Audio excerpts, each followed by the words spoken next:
E aí, pessoal, seja muito bem-vindo à Toca Oriental.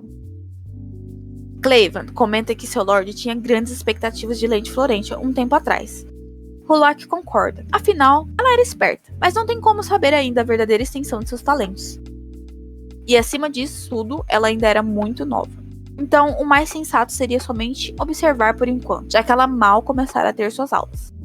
Florentia se encontrava parada em frente a uma sala. Ela estava tentando ver se era ali mesmo o lugar que passaria a ter suas aulas. E decidindo entrar para conferir se lá seria o local, ela parte para dentro. Afinal, já que se não fosse ali, seria simples, era só ela voltar para procurar o lugar certo.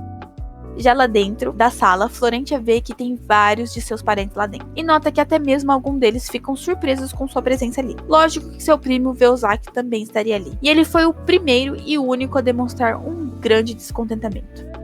Lauren, surpresa pela presença dela ali, a questiona como que ela poderia estar ali. Mas Velzak, com sua incrível delicadeza, a interrompe gritando rudemente. E a questionando do que ela estaria fazendo ali. Florentia, já meio irritada, o responde dizendo que estava ali para ter aulas, mas Velzak se recusa a aceitar que isso seja possível, e a chama de mentirosa. Mas Florentia não deixa por menos, e diz que sim, ela iria ter aulas ali, porque seu avô a permitiu. E Velzak, fazendo jus a seu temperamento, grita diversas vezes que ela era mentirosa. E por fim, como que ela se atrevia a estar ali no mesmo lugar que ele? Florentia, em seus pensamentos, acredita que seria a maior perca de tempo discutir com um pivete como ele. E a escolha mais sensata seria ir se sentar. Mas seus outros parentes, Myron e Guilherme, ficam na sua frente a impedindo de ir se sentar e conversam com ela. Florentia fica meio em choque, já que nenhuma vez esses dois demonstraram interesse nela, na sua vida passada. Mas contrariando seus pensamentos, eles a olham com olhares de admiração e questiona do que aconteceu com Velzak, se ela teria brigado com ele mesmo e ainda por cima de tudo vencido. Velzak, irritado, diz que deve ter alguma coisa errada e queria contar tudo para seu pai. E no meio da reclamação de Velzak, seus outros dois primos não paravam de questionar como que ela fez para ganhar e como teria batido nele.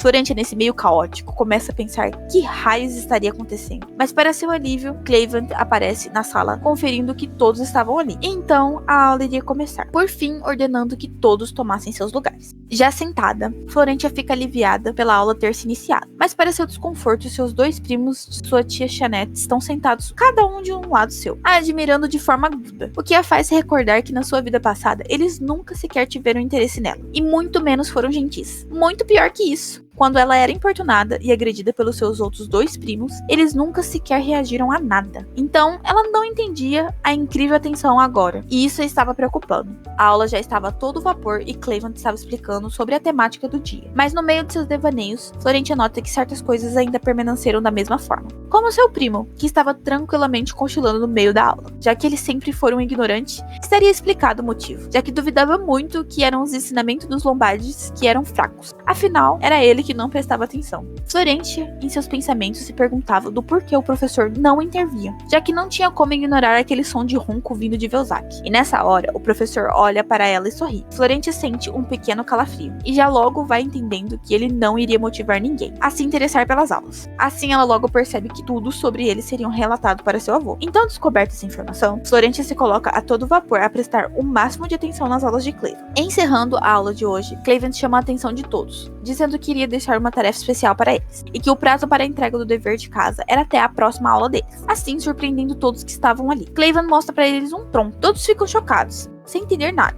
Mas Cleveland não se importa e continua falando que esse material era duro e crescia rápido, mas que também era leve, por isso era muito utilizado no continente. A tarefa deles era de vender esse tronco e trazer o que conseguisse da venda do tronco. Cleveland explica que eles poderiam utilizar de qualquer método para vendê-lo. Sugere que podem dividir a madeira ou queimá-la. Mas havia apenas uma condição, na qual eles não poderiam vender aquele tronco utilizando de sua posição. Eles deveriam de vender para pessoas que realmente necessitavam do material. Assim, exposto sua tarefa, Cleveland recebe seus alunos uma breve reclamação de que aquela atividade seria no mínimo chata. A senhorita Lauren muda o foco, perguntando para Cleveland se seria ela que teria que carregar aquele tronco para sua casa. E Cleveland a responde dizendo que aquela ali na frente deles era apenas uma amostra, que os demais produtos de toras e lenha seriam enviados para o quarto de cada um deles. Lauren solta um suspiro de alívio. Ao lado, sem deixar passar despercebido a cena, estava Florentia com seus pensamentos. Afinal, ela realmente não acreditava que Lauren vinha da mesma família que Velzak. Justo quando pensava sobre isso, Belzac grita dizendo que não irá fazer nada disso. Afinal, por que ele teria que fazer algo assim? Pois ele não tinha necessidade de lidar com isso. Ele poderia fazer com que pessoas abaixo dele fizessem esse trabalho. Florentia pensa consigo mesma no quão forte que não foi colocado o pensamento de nobre na cabeça de Belzac, porque para ele se portar dessa forma, só havia essa explicação. Se for parar para pensar em como os antigos nobres foram ensinados, a nobreza não tocava em dinheiro, pois era um comportamento que não condizia com a dignidade da nobreza. Mas isso era coisa do passado, já que nos dias atuais todos sabem que não tem como evitar trabalhar com dinheiro, mesmo você sendo um aristocrata. Você não poderia fazer nada sem o dinheiro, ainda mais se você estiver se estabelecido em cima de Durac. Mas Belzac e sua mãe continuavam com suas tolices, pensou Florentia. Clevan, em resposta ao que Belzac disse, se colocou a dizer para todos ali que somente havia uma alternativa então, na qual seria ter que reprovar ele, o que causa uma enorme irritação em Belzac, que o questiona gritando do porquê ele tinha que reprovar. Clevan diz que não vê outra alternativa, já que a atividade era de venda, e ele simplesmente se recusava a fazer. Então, era natural que, com a não conclusão da atividade, ele deveria de reprovar. Mas Belzac, não satisfeito com a explicação de Clevan, diz que ele deveria de mudar a tarefa dada, porque era uma atividade estúpida desde o início, reclama zangado. Mas enquanto ele ficava lá no seu mundinho de reclamações, aparentemente todos estavam de acordo com a atividade. E Clevan ainda os anima, já que ganharia dinheiro, e ele mesmo iria dar um prêmio especial para a pessoa que mais faturar nessa tarefa. E assim finalizou desejando boa sorte e que todos deveriam de trabalhar duramente. Belzac, não satisfeito, se irrita e sai batendo a porta. E Florentia só conseguia pensar no quão aquela criança era uma sem cultura. Mas não era esse o momento de se preocupar com Belzac e suas infantilidades, e sim focar na atividade dada. Seus primos se despediam dela, mas Florentia estava concentrada, já que ela acreditava que a lição aparentava ser muito simples, mas certamente que não seria tão fácil quanto parece. Na forma bruta que a matéria se encontrava, ela não iria conseguir faturar muito dinheiro. Então ela começa a pensar em como valorizar aquele material. Afinal, móveis e objetos rústicos tinham um valor significativo. Só tinha um problema, que essas peças no geral eram precificadas de acordo com o valor da madeira. E aquela dada, no caso, não era lá tanto essas coisas. Tem a chance de trabalhar com técnicas de processamento da madeira. Mas no caso, o Florente teria que partir de seus lucros com essa mão de obra. E às vezes no fim nem lucraria, pois tem chances de o processamento ser feito de maneira errada e sair mais caro do que o próprio resultado, e assim ela só perderia dinheiro, o que a faz refletir consigo mesma. O que ela deveria fazer?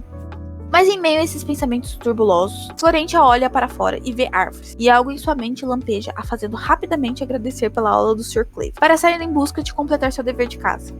Clevan a observa e pensa que provavelmente ela já tem encontrado a resposta da tarefa dada, o que o deixa extremamente curioso do que ela irá mostrar para ele na próxima aula. E assim, Florentia parte em busca da pessoa que pode dar valor a essa árvore de acordo com seus planos. Essa pessoa estaria aqui na propriedade dos Lombards. E aí, gostou da narrativa de hoje? Se sim, deixe seu like. Se não, diga nos comentários o que te desagradou. E se inscreva no canal para não perder as próximas atualizações. Tchau!